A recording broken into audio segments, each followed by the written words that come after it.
Hi students, it's Mrs. T, and this is your video on patriarchy that I've been talking about in the previous videos. Now this video I am making during the fall 2020 semester. The ones from last week you watched the videos that I made during the spring 2020 semester. And so the weeks were a little bit off. This is week 12. And so last week we should have learned all about dominant versus subordinate groups, the characteristics we can look at on the macro scale about these groups and in society, and how that contributes to social stratification regarding those groups.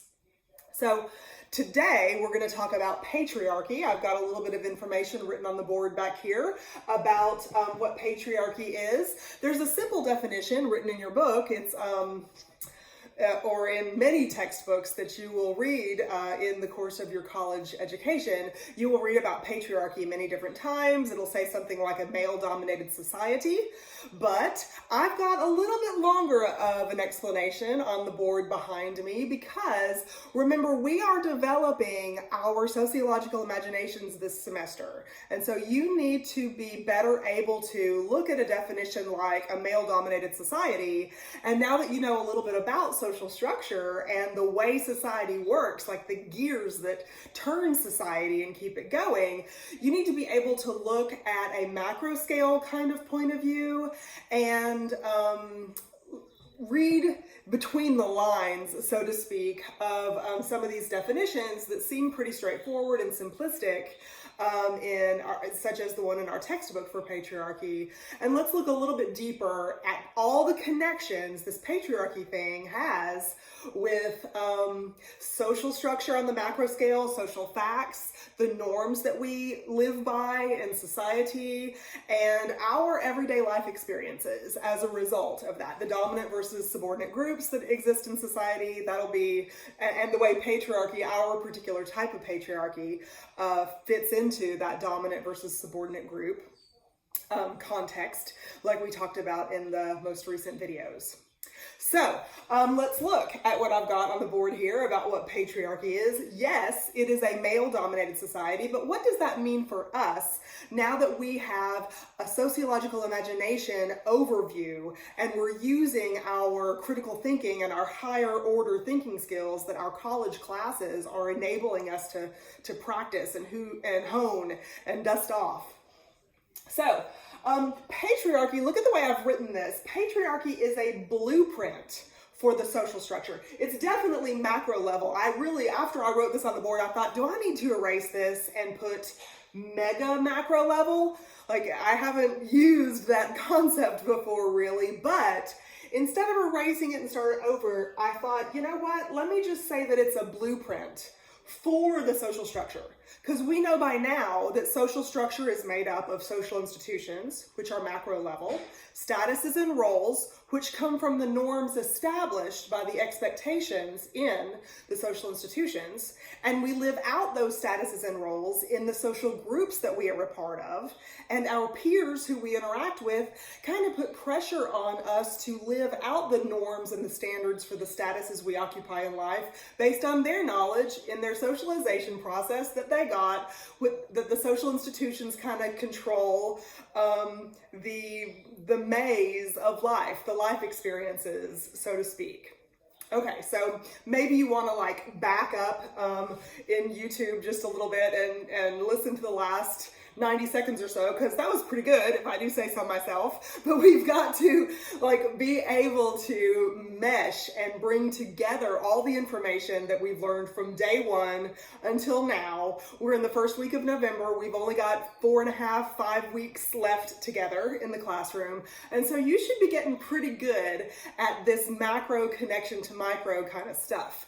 And you should be able to weave together a lot of different topics that we've learned about in class, like socialization, like statuses and roles, like the social groups that we're in, social institutions, social facts, sociological imagination, all of those key words that are part of our course learning outcomes and the general focus that we've had for every lecture this semester.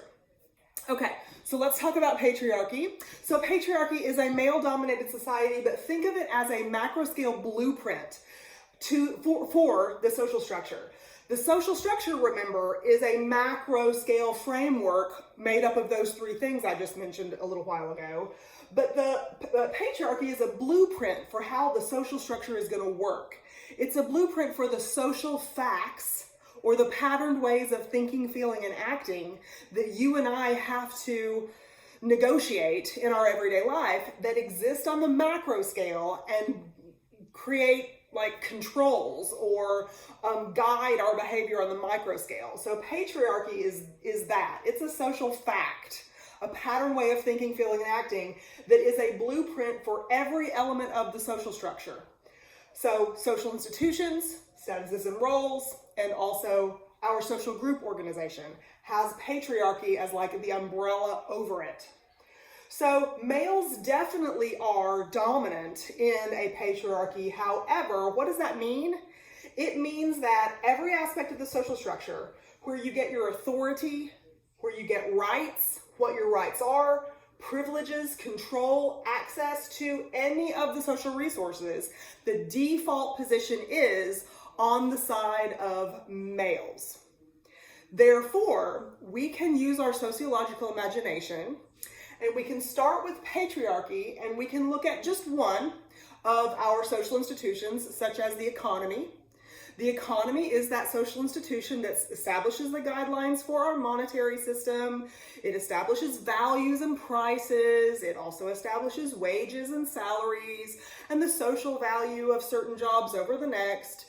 Our economy is part of the social structure, one of the social institutions in the social structure, and patriarchy as a blueprint of the economy. We can see the results these days that some jobs are considered to be pink collar, like we learned in chapter 7. Some jobs are seen to be blue collar, white collar, corporate. These different kinds of jobs tend to have gender roles, gender expectations overlapped onto them. Therefore, we have something like the feminization of poverty that we learned about in a previous lecture.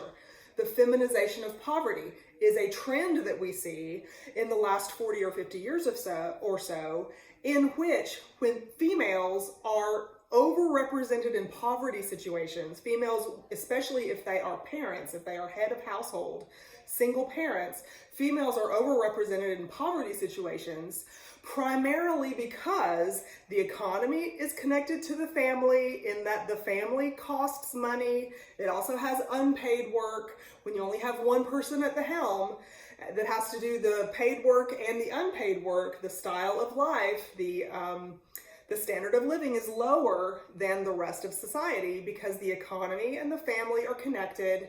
Males have that default breadwinner gender role. And that's how it's been for centuries and centuries in our patriarchy. And in that way, patriarchy affects even the job world, because some jobs that women qualify for, or qualify, that's not the right word, some jobs that our social facts sort of mandate, women are going to be the ones to hold, such as a daycare worker, for instance, or a maid or something like that. These kinds of jobs don't pay very much at all, but they are stereotypically, listen to that word, stereotype, they are stereotypically associated with females and low pay. And that, where does that low pay and female worker come into being? Well, it's the overlap of patriarchy onto our economy, onto our patterned way of thinking, feeling, and acting that puts males in the default position of having the authority, the importance, the rights, the privileges, the access to and control over social resources as though it was preordained by some other higher power that they should have those positions of control and females come under it. We can look at elements of history or stories of history like women's right to vote that we celebrated the 100th anniversary of.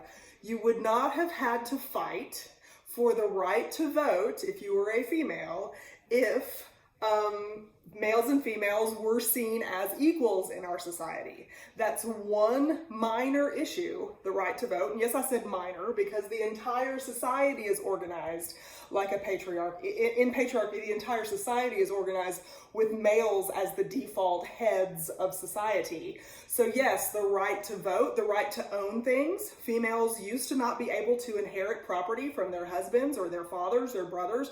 It used to be males who would inherit property.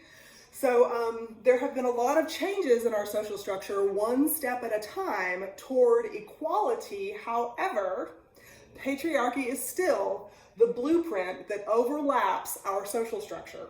Patriarchy takes many forms throughout the world, meaning there's certain ethnicities, there's certain religious affiliations, there's certain gender associations and sex role associations with patriarchy that differ from one place to the next. So in the next video, we're going to continue to talk about patriarchy. However, we're going to look at some of the other ascribed statuses that we learned about this semester and see how our particular patriarchy in the United States, like there's a ton of males, but is there one particular type of male who has the most power, control, authority, the highest position within our society? So we will be looking at that in the next video, and I will see you then.